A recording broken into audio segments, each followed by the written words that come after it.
Assalamualaikum warahmatullahi wabarakatuh. Baiklah, perkenalkan nama saya Betty Lapeni, NIM 200420007, Prodi Ilmu Administrasi Negara, Fakultas Ilmu Sosial Universitas Negeri Padang, mata kuliah Keuangan Negara, dengan materi sifat barang pabrik dan implementasi pengelolaan barang pabrik.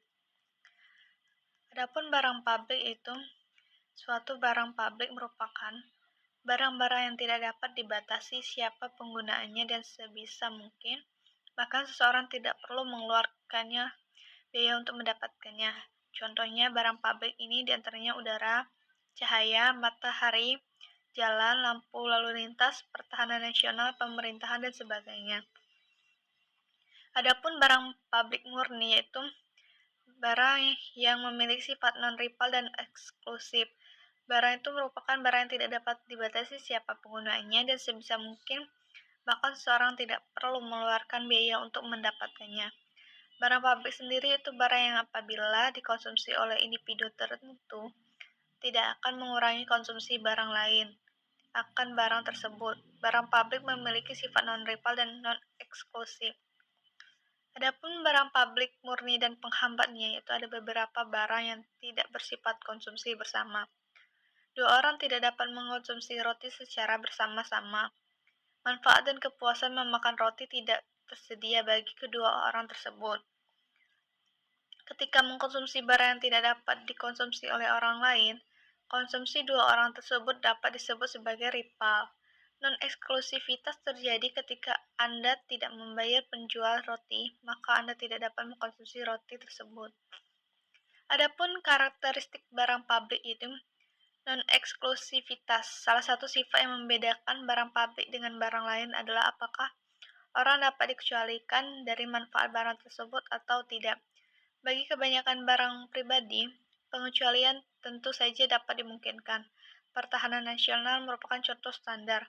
Sekali suatu angkatan bersenjata dibentuk, setiap orang di suatu negara bersifat diuntungkan, apakah dia membayar atau tidak. Barang non-eksklusif ini dapat dilawan dengan barang konsumsi pribadi yang eksklusif, seperti mobil atau film di mana percelian-percelian merupakan suatu masalah sederhana. Ketika pemerintah telah menyediakan barang publik, maka tersedia bagi semua orang. Kita tidak bisa mencegah orang lain dari menggunakan dan mendapat manfaat dari barang tersebut. Jadi, barang publik tersedia bagi semua orang, baik pembayar maupun non-pembayar. Kemudian muncul pengendara bebas di mana mereka dapat mengkonsumsi dan memperoleh manfaat tanpa memberdayanya. Contohnya jalan raya, baik membayar pajak maupun bukan sama-sama mendapatkan manfaat. Sedangkan yang kedua yaitu non-rivalitas. Sifat kedua yang menjadi karakter dari barang-barang pabrik adalah non-rivalitas. Barang-barang non-rivalitas adalah barang di mana manfaatnya dapat diberikan bagi pengguna tambahan dengan biaya marginal. Misalkan, tambahan pemirsa pada suatu saluran televisi tidak akan menambah biaya meskipun tindakan ini menyebabkan terjadinya tambahan konsumsi. Non-rivalitas sendiri ketika kita menggunakan barang pabrik, itu tidak membatasi ketersediaannya untuk orang lain. Meskipun memiliki selera yang berbeda, kita memperoleh manfaat yang sama. Ambil kasus lampu jalan. Ketika Anda dan orang lain sama-sama menerima manfaat di jalan ketika berkendara di jalan raya, itu mungkin sedikit berbeda untuk jalan raya dan jalan tol. Ketika jalan raya telah penuh, itu mengurangi manfaat yang tersedia bagi orang lain. Sementara itu, untuk jalan tol, Anda harus membayar untuk dapat menggunakannya. Tapi ketika Anda menggunakan jalan tol, Anda tidak dapat mencegah orang lain untuk menggunakannya. Adapun tipe-tipe barang yaitu barang pribadi adalah barang yang ekskludabel dan rival. Contohnya es cendol. Es cendol jelas bersifat ekskludabel karena kita bisa mencegah orang lain bisa mengonsumsinya.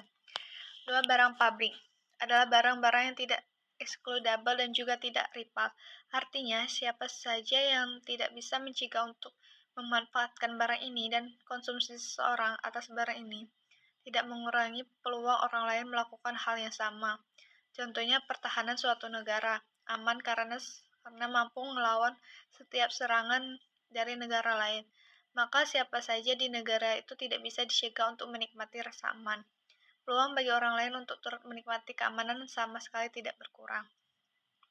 Terakhir, sumber daya milik bersama adalah barang-barang yang tidak eksklusif namun rival, contohnya ikan laut.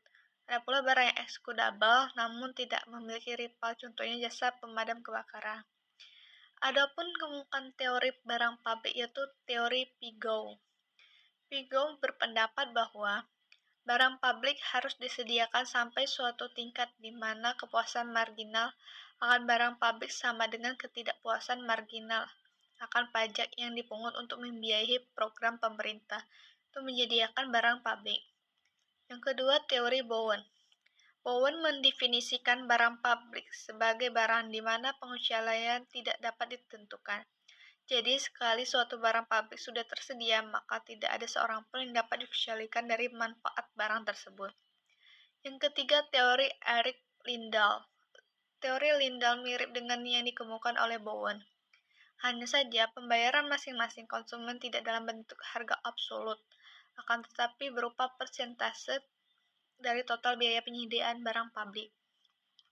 Yang terakhir, teori Samuelson menyatakan bahwa adanya barang yang mempunyai dua karakteristik.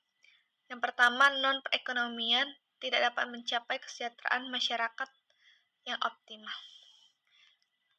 Adapun kebijakan barang publik itu masalah pola penyediaan barang publik menjadi persaingan antara pemerintah dan swasta. Pemerintah bertujuan untuk menjalankan fungsinya, mengantarkan pelayanan publik yang baik. Swasta juga berlomba untuk mencari keuntungan. Hanya dengan keuntungan, swasta bisa bertahan hidup. Itulah hasil penjelasan dari saya. Apabila ada salah, saya mohon maaf. Wassalamualaikum warahmatullahi wabarakatuh.